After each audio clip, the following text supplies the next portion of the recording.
Miss Betty, Stormy, why you let your mama come on here and act like this? Like, seriously. Over a Facebook group? Was y'all still be on Facebook like that? Y'all, not only are y'all still on Facebook like that, but y'all be in groups? The only Facebook group I'm in is Monopoly Go Cookout Edition because I need to get these stickers. But hey, maybe that's just me. What's good, y'all? Welcome back to the channel. I'm Tammy. This is Tammy Talks. Love and Marriage Huntsville, Season 6, Episode 33, The Reunion Part 2.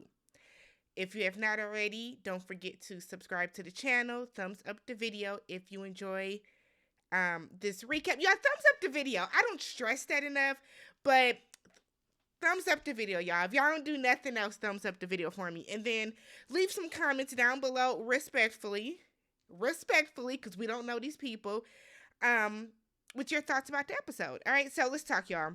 So it's the episode picks up right. Oops, iPad fell.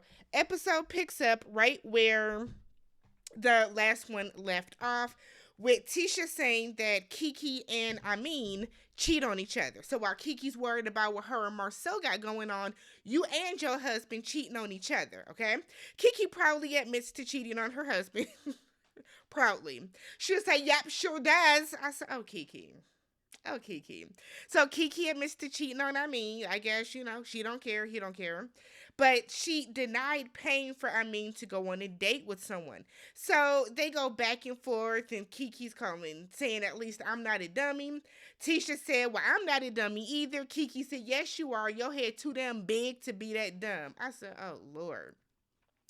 Kiki said, look, when her and Amin were dating before they got together, Amin asked her for some money. She gave him the money. She later saw him out on a date with someone else. So Martell is like, Tisha, you made it seem like it was arranged, which Tisha did. So then Tisha say, I didn't know that part, Tisha. Again, Tisha was rehearsed. Tisha had, I feel like, a list of things in her head that she planned to bring up, that she planned to talk about, and this being one of the things, it didn't land right because Tisha's leaving out context. So when there is some context, she's always like, oh, I didn't know about that. So Tisha then pulls out some screenshots where Kiki, so here, then we have this situation where we're getting to who started the conversation about Marcel talking to who and sleeping with who, whatever the case. Kiki is saying that Kiki has said that that Tisha came to her. Tisha says she has the screenshots where Kiki was asking Redacted about the Marcel situation. Give me the tea, give me the tea. And then I guess apparently somehow Tisha got involved because that person came to Tisha about it. It was a lot going on because Kiki and Tisha talk over each other. So, but Tisha had the screenshots. She doesn't show them to anybody. She just has them in her hand. I hate props at reunion shows. I hate props at reunion shows. From what Tisha just did to Monique's binder to everything. I can't stand props at on reunions. So, Tisha then said that Kiki never came to her about it. She went to someone else and then wanted to get Tisha on the phone. She then said that Kiki is using Marceau and her marriage for a storyline, and that I do agree with. I do agree with that because that has been all you've been talking about, Kiki. So I do agree with Tisha on that. Y'all gonna learn to have your own storylines. I feel like there's more we can talk about with Kiki. But a lot of this, even though we say that people use other people for storylines, a lot of this ultimately does come down to production. So we can't leave that out. Production is going to show and create whatever narrative they want. But I think Tisha's right in that. So Carlos asked Kiki and Kimmy if she thinks that Carlos asked Melody and Kimmy if they think that Tisha is in denial. And it's like, why? Why are you asking them this? The way that they both was like, go ahead, Mel. Go on, Kimmy. Go on, Kimmy. I said, That was our answer, okay? But let's get the PC answer from the both of them. So Kimmy finally said it's no denial, there's just no proof on the table. And that is denial, Kimmy, but okay. So Melody said that it's a lot and it has been a lot. She also said that speaking from experience, when you do choose to make the move to walk away from a marriage, especially when you have kids, you want to have something concrete. You want irrefutable proof. 110,000% factual information. Tisha does not have that. Kiki said that she thinks Tisha is dumb. Calling somebody dumb is funny to me. I don't know why. But Kiki said that she thinks Tisha is dumb because the type of person um that she is about Kiki, y'all know the type of person I am. So if I'm doing all this and the other, you should already know that I'm not gonna make up no lie about you or make up no lie, about this to try to ruin your marriage. And I kind of feel like Kiki, you were better off just staying quiet. This was absolutely, totally not the best thing for you to say in this moment because they think that you're a druggie. Okay, they think you're a drug addict. So if that's what they think and that's what they know about you, then yes, they're going to believe this. So we then get a package of the Kiki drug allegations on the show. We'll call them allegations because there is no proof, okay? Everything that we're hearing about people is hearsay on here. So Carlos said that Kiki has been acting erratically, um, and irrationally, just kind of throughout the season. Tisha said that she knows for a fact that Kiki is still on drugs because last year, then it turned into something about some man had money in the console and Kiki takes the money and that's what she pays the man with. And Kiki is like, that was not last year, that's from years ago. What I think, okay, and this is just me, what I think Tisha and Marcel were doing, and I don't know if Kiki is on drugs. Do I think that Kiki's on drugs by just looking at this show? I don't know. We're seeing small snippets of this woman, right? I don't know. I kind of don't care because it's not my business, but I don't know if Kiki is on drugs, right?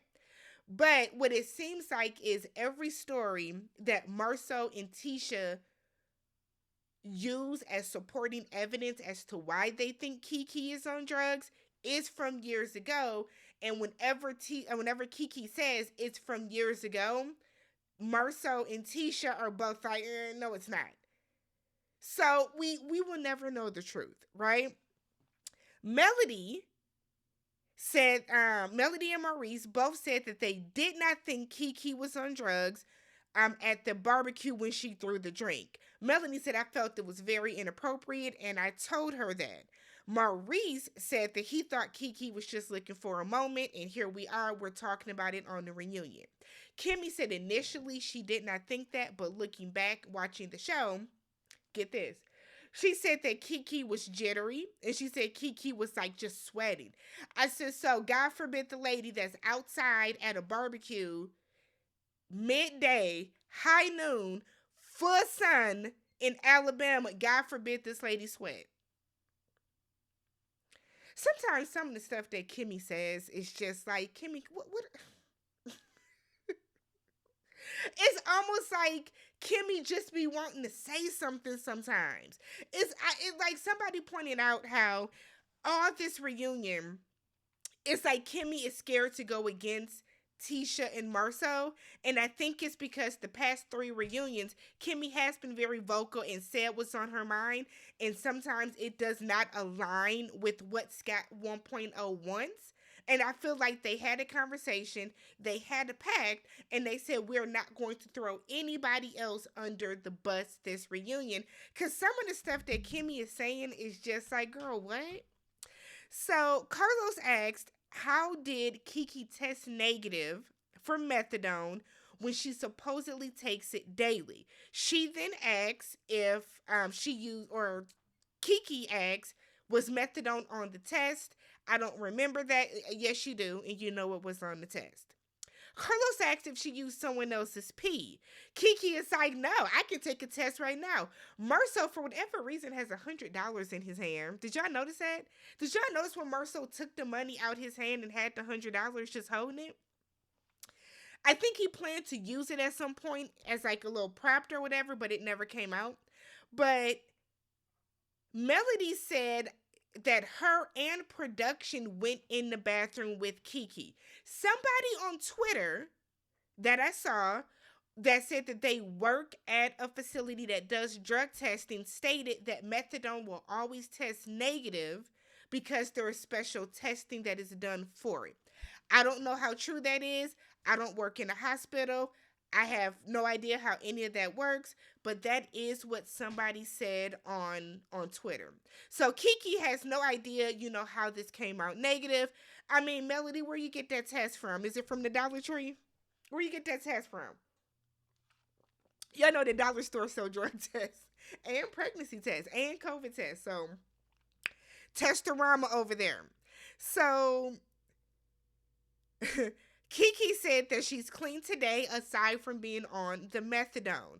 Carlos asked when did she start using hard drugs. Kiki said, I've never been on hard drugs. It's always just been what everybody else is taking up here for one reason or another. It's just Percocet. So, here's the thing. We know that Kiki is not on hard drugs.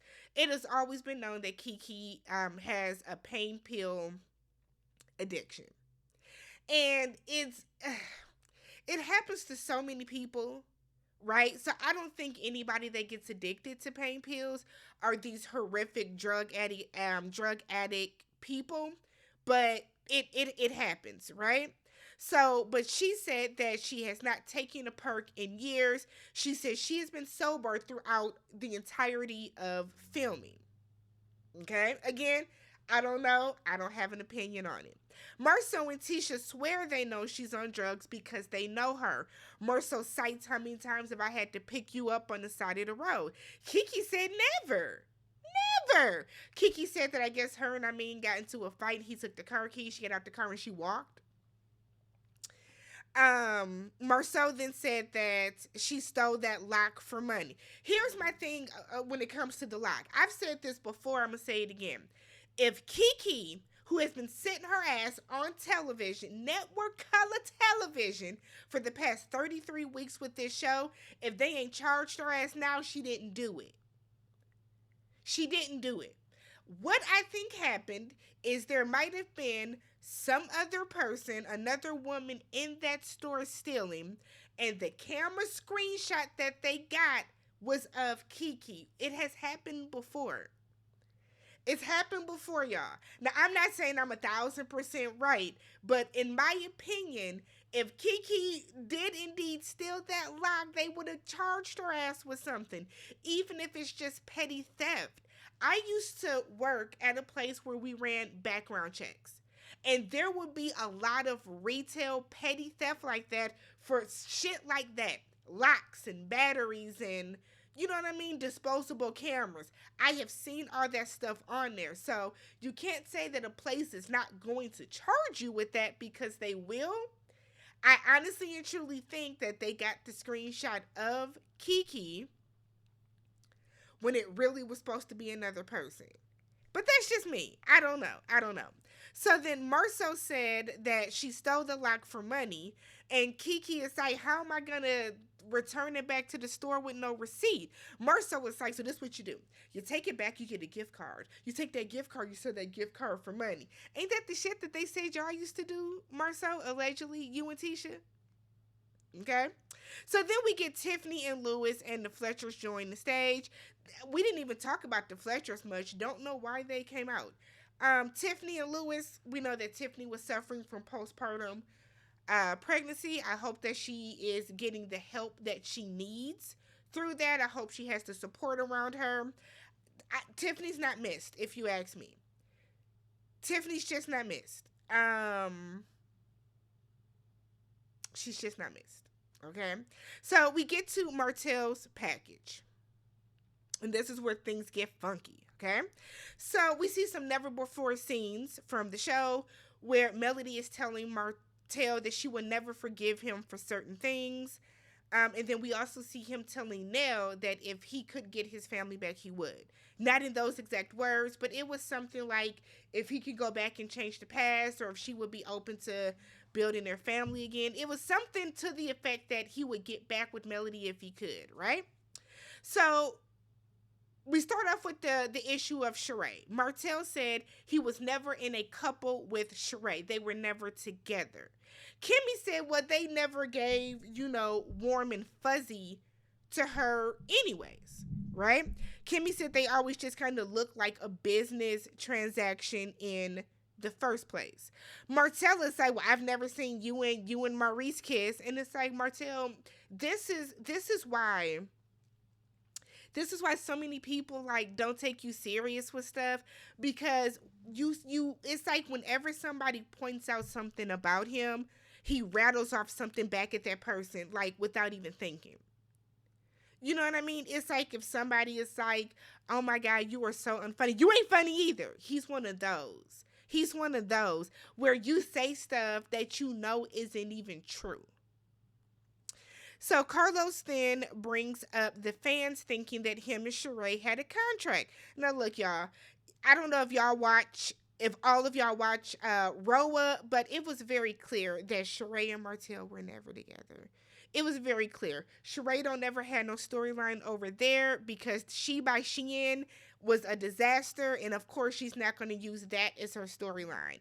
Martell was her storyline for majority of the year. And over here, Lord knows Martell ain't got nothing going on. Not even the rent, okay? So Martell said that, you know what, I didn't even want to film on her show. I can't tell. You were on the opening fucking episode, Martell. You were on the season premiere arguing with Kenya Moore Hair Care. What do you mean? Okay. Okay. So Tiffany then asks, if you weren't with Sheree, then why are you upset at me having the conversation with Sheree? Well, Tiffany, here's the thing. Your conversation was completely inappropriate.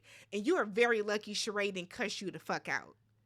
Okay? I don't know if you don't watch Roa, but you lucky Sheree didn't give it to you, for one. And two, the conversation was just inappropriate. The question was inappropriate, Tiffany. It doesn't matter if that's a girl that he's just, bumping in the night, or if it's somebody that he plans to marry. It was an inappropriate question. Lewis, so then they start to talk about, Lewis watching the show back. Do you think that Tiffany was out of line? How do you feel about everything that went down with Tiffany and Martell and then Marcel? Lewis said that a lot of stuff Tiffany said was spot on, but she did add a little extra sauce to some things. Carlos asked Tiffany if she's offended by being called a Karen. She says she doesn't know which way to take it when it comes from that side of the couch. Stop it, Tiffany. You're a Karen and you know you are. You're a Karen and you know you are. Can a black woman be a Karen? I personally don't believe so. Can they have Karen-esque ways? Absolutely. You are a Karen, Tiffany. You do a lot of throwing a rock and hiding your hand. That's what you do. You do a lot of being super shady, being inappropriate, being deceiving, being conniving, trying to be manipulative, putting people's business on Front Street. Then when they call your ass to the carpet, then it's, oh my God, me? Yep, you. Yep, you.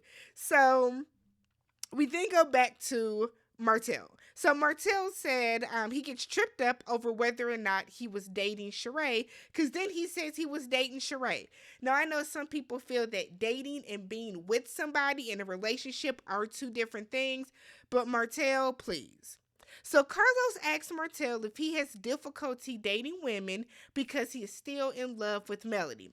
Now, we know the answer to that, right? But what I want to point out is Melody is still very much in pain behind this man. Do y'all see that whenever this conversation comes up about whether or not Martell still loves her or still wants her, Melody always looks like she is on the brink of tears. And I don't know if it's tears of frustration from wanting this man to from wanting this man to leave her alone, wanting this man to go, but there is still something there. Do I think Melody wishes that she was still married and they were still a happy family? I don't. That I don't, but I do think that Melody wishes she didn't have to keep reliving her divorce. But I feel like the only way for you to avoid that is to get off the show, or for Martell to get off the show. So, Martell, wait, what did I skip over? Oh, so then Martell said, who said that I do? Who said I feel that way? So Nell said, well, Martell, you told me that if you could change everything in the past, you would. And Melody is like, yep, I've heard that too. Martell said that, I just did that for a scene. Nell was like, well, you said that on and off scene. And Melody is like, you've said that on and off scene to me as well. So Martell is being called out, and of course he doesn't like it. Because Martell does not want the world to know that he still wishes he was with Mel, right? Martell can do all this lying and shucking and jiving that he wants. Martell wishes that he was still with Melody. Martell is more upset at the fact that Melody didn't stay with him through that baby, through the years of cheating, just so they can present a front for TV. That's what he's upset about. How dare she? And that's why Martell is so upset about the name change. So he's like, I don't know why she would go and get the name change just kind of out the blue like that. I just don't understand. What was that for? And Melody is like, why does it bother you? He's like, it doesn't. It just doesn't make sense. Why doesn't it make sense? See, in Martell's mind, he can no longer say Melody hoped. You can't do that with her anymore because she's back to Rogers. But Martell is acting like she made up a fake last name. Like she was like, I'll be Melody Smith. She didn't do that. She went back to her maiden name. And it's so weird how he has such a disdain for her maiden name. I guess I don't understand it, but that's not me. So they asked Martell, is he single? Martell said he is single. Martell said he's single, very much single, not even a question about it. And Marcel was doing a lot of kind of like side, are you sure? Does your baby mama know? No, because Martell don't want Arian. Martell does not want Arian. I'll say that.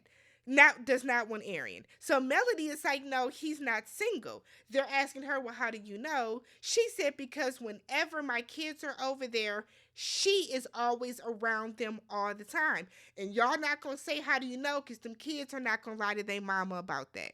So Carlos asked Melody, how do you feel about that? Does that bother you? She said, I don't feel a way about it, but I go into protective mode because now they're with their dad, who has a woman around them that not only broke up the family, but that coveted their marriage, that did everything she could to get in between their marriage with Martell's help, and that also has said disparaging things about her.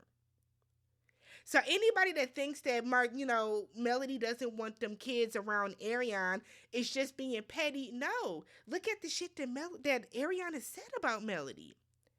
I wouldn't feel comfortable either having my kids not only around the mistress, but around the mistress that still gets online and talks shit about me when Melody doesn't say anything about her. What do you expect Melody to say about her? Like, Ariane, what do you expect Melody to say about you?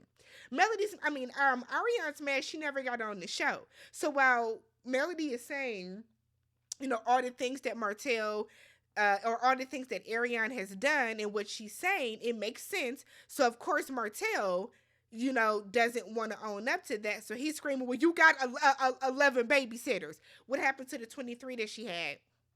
So then he said it's in the paperwork. And Melody said, just like in the paperwork, it talks about you and Sheree being in a business relationship. I said, Jesus Christ. Not the paperwork. Mel, not you been sitting on this bomb and ain't tell us. So Martell gets up. You're such a fucking liar. And he runs out like a little Ninja Turtle.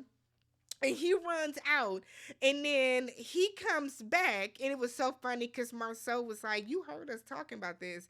Why you ain't tell us you had the paperwork?" Martell comes back in with some paperwork. The papers are all bunched up and shit. Nothing's in order. Don't even have them in a nice manila folder. And he gives it to Carlos. Oh, he gives it to Melody. She was like, "No, you look it up. You go ahead, look through there and find it." Martell knows that it's in there. So he gives this jumbled up paperwork to Carlos. Carlos doesn't bother to look because Carlos probably knows the truth. Carlos knows the truth. Carlos knows the truth. So Melody said the stuff that he brought out is the same stuff that he sends to the blogs. So now Martell is screaming, "Liar, liar. You trying to make me look bad on TV. You make yourself look bad, Martell. Martell, you make yourself look bad, right? Because you're so irrational. You're so unpredictable. You're irate. Martell, you make yourself look bad." So Carlos is like, "I'm glad y'all are done." Melody said, "See how toxic it was in this house?" Martell said, "No, it wasn't." Melody said, "Yes, it is. That's why I beat your ass that time." Now, Melody, while you said that for a quick little kiki, ain't y'all still going in this case? You Melody got up in the moment, put a little too much dip on her chip, but that probably wasn't the best thing to say in this. No, it wasn't the best or smartest thing to say. So we get to Tiffany's package. Like I told you, she dealing with the postpartum, post postpartum parts. I can't talk now. Now I can't talk. Tiffany's dealing with postpartum, dealing with the postpartum depression, but Carlos lets her know the door is always open when she wants to come back. You don't have to. You don't have to. Like, Tiffany brings nothing to the show, to be real. I don't care for the Fletchers either, but Tiffany brings nothing to the show. There's no reason for Tiffany to come back. And then the final segment is Miss Betty and Junior comes out. Junior in that tacky country ass suit stood up and tried to model it. The blazer is ill fitting. Have a seat, sir. So Carlos asked Miss Betty, "Why you don't like Melody?" Miss Betty said that when things happen in these groups, Melody doesn't clear things up. And I want to know, Miss Betty, so you expect Melody to go into these Facebook groups and fact check every single post and tweet? I didn't even know that there were Facebook groups. Are there LAMH Facebook groups? Are there dedicated groups? I know that like Lipstick Alley does forums, we live tweet about it, but I didn't know that Facebook TV show Facebook groups were a thing. So teach me something. So Stormy is still mad about this tweet. I'm gonna sum all of this up very quickly. Somebody like any of these people on this show, right? When they tweet something, they are going to get thousands of replies. They are going to get hundreds of retweets. They are going to get engagement. I don't expect any person on this cast or any reality show to post something and then sit and monitor what people say afterwards to fact check each and every one, right? So apparently, when that stuff came out about Melody had a tweet that somebody that was in her house recorded her. The Mellometers, who are an unhinged group of people, okay? If y'all watching, I mean, it's no shade, but y'all do give a little unhinged, right? Some of y'all are unhinged, and y'all took that to be Stormy, and I guess they were trying to get Stormy's stuff, her products, put out the store. Melody was like, "My tweet? I didn't know that." So Stormy was like, "Yes, you did, because you read everything, you know everything else." So Miss Betty then said, "So why don't you, so when you tweet something, you don't go back and look at the replies?" Do I think Melody does not read her replies on occasion? I don't believe that at all. Melody, as anybody, especially of that caliber, and I just mean reality TV personality, I don't think they post and then sit and read the replies, but I do think they go back to it. Is Melody obligated to go back and clear something up? I wouldn't say she's obligated. Should she maybe have? Maybe. Maybe. But I also kind of feel like, Stormy, you could have retweeted that and said it wasn't me. If Stormy did, let me know. But I don't, I can't see all this coming up because of a tweet. So Miss Betty is, why didn't you go back and read all that? And in these Facebook groups, you should have cleared this up. So Melody said, Betty, honestly, you have enough going on with your own family and your sister that you need to be focused on that. So Betty gets mad and tells Melody to mind your own business. You're not minding yours, Betty. So Melody tells her, get out of this business. I'm not even here for you. So Stormy is screaming for her mom to stop. But see, Stormy, you lit that match and let your mama throw the, what is it? How do I want to use this? You lit the match and you let your mama start the flame. You let your mama throw it. You did. Because what is happening is, it seems like Stormy does not have friends, right? Mainly because of her mama. Her mama don't like nobody, so Stormy ends up not having friends. You run back and you tell your mama everything. And because your mama is an overzealous stan of the show, who they should have clocked and not let her crazy ass on the show, but maybe they didn't know, she's too heavily involved. See, Miss Betty didn't like Melody from when she first started watching the show, which is her prerogative, which is her right. But I feel like the dislike that she had from her watching her on the show, she let spill over to actually interacting with her. And then because she kept saying, look at how she treats people on the show. The very first episode that we saw Stormy's mama, that was her whole thing. Watch her because of how she moves with certain people. So Stormy screaming for her mom to stop. Betty is like, well, you still argue with your ex-husband from 3 years ago. And Melody was like, would you say I can't hear you? People on Twitter were saying Melody could hear her. She probably couldn't, because Stormy's ass was screaming, Betty, stop! She probably couldn't. So then Betty is like, I won't, no, like screaming. And then Melody calls her a demon. Stormy and her mama can go. Stormy and her mama can go.